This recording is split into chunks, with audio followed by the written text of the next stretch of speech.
বলবে ডকুমেন্ট বলবে। আচ্ছা ডকুমেন্ট মানে কত বছর আগেকার ডকুমেন্ট? তারপর দেখবেন একটাও হাত উঠছে না।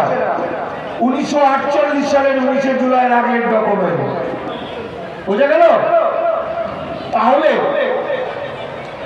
মহাশ্বেতা দেবী আজকে সারা বিশ্বে বাংলা, ভারত এবং বাঙালির যে গর্ব, মহাশ্বেতা দেবী, ঋত্বিক ঘটক, উৎপল দত্ত, মাইকেল মধুসূদন দত্ত, মিঠুন চক্রবর্তী, নচিকেতা চক্রবর্তী, অধীর চৌধুরী, শুভেন্দু অধিকারী, সবাই আইনের চোখে ইলিগাল মাইগ্রেন্ট, সবাই আইনের চোখে অনুপ্রবেশকারী। কিন্তু আমাদেরকে দেখানো হচ্ছে পেটের দায়ে দুটো খেতে পাওয়ার আশায় যে শ্রমিক, কৃষক, মেহনতি মানুষ, যাদের সারা পৃথিবীটা যাদের জন্য উন্মুক্ত থাকার উচিত ছিল, এখানে এসে একটু রিক্সা চালাচ্ছে, কি লোকের বাড়িতে কাজ করছে, কি খাচ্ছে, তাদেরকে দেখিয়ে বলছে এজেন্ট ধরা হচ্ছে না। সুযোগ পেয়েছে তারা পালাচ্ছে। তারা বলছে এই ভারতকে আমি চিনি না, এই ভারত আমাদের সেই হিন্দু ভারত নয়, আমাদের প্রাণের ভারতবর্ষ নয়। তারা চলে যাচ্ছে দু চারজন যারা পারছে।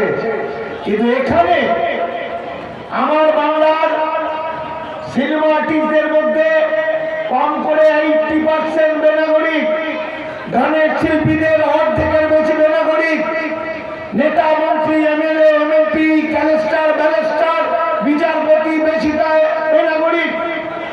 তারপরে সব কটাকে শেষ করে বাংলা থেকে ধ্বংস করতে চাইছে।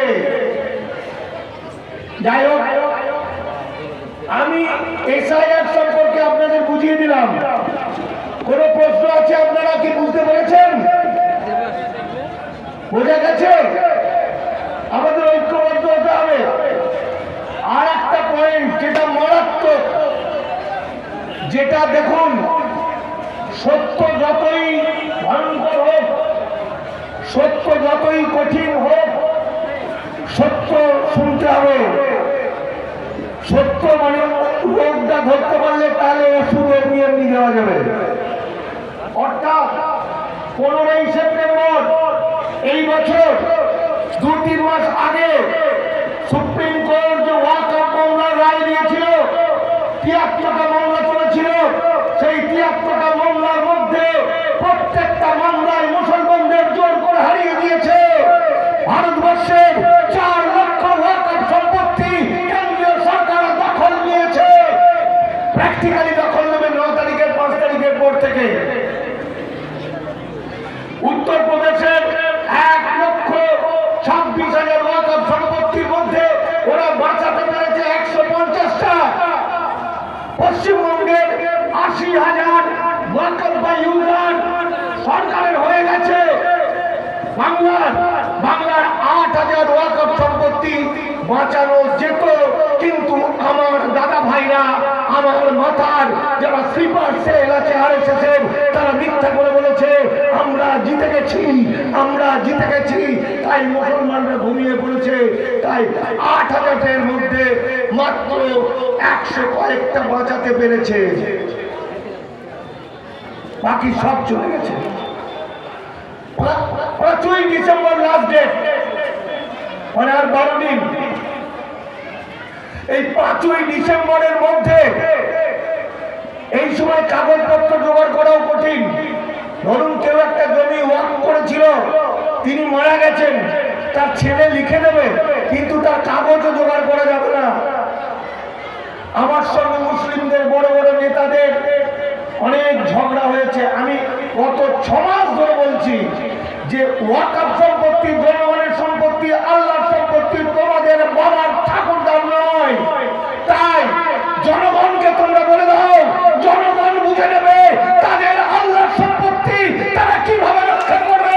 লাখ লাখ কোটি কোটি মানুষ হারিয়ে গেলে তারা ভোট দিয়ে তাদের আল্লাহর সম্পত্তি রক্ষা করত।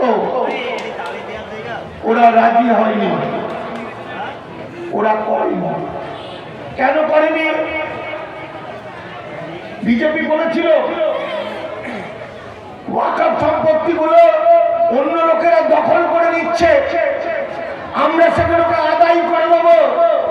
কিন্তু এই আইনে বলা আছে যারা দখল করেছে 12 বছর ধরে তারা মালিক হয়ে গেছে। ব্যক্তিগতভাবে যারা দখল করেছে, বুঝতে পারলেন, তারা মালিক। তারা মালিক, তারা সত্যি কথাটা বলবে কেন? আমাদের দেশের আপনারা অনেকেই জানেন 1963 সালে লিমিটেশন অ্যাক্ট ছিল। 12 বছর দখল করলে কোন জমি সেটা তার মালিক ক্ষমতায় এসে যেত। 1995 সালে আইন করা হলো ওয়াকফ সম্পত্তি দখল করা যাবে না, ওই আইনটা ওয়াকফ সম্পত্তির ক্ষেত্রে প্রযোজ্য হবে না, 107 ধারা, কি তাই তো? এই আইনে 107 ধারা তুলে দিল, তারা ধেই ধেই করে নাচছে, আপনাদের সামনে বড় বড় ভাষণ দিচ্ছে আর মনের ভিতরে খিলখিল করে হাসছে, আর ওয়াকফ বাঁচানোটাকে ভোটের রাজনীতি করে নিয়েছে। ভাবুন তো।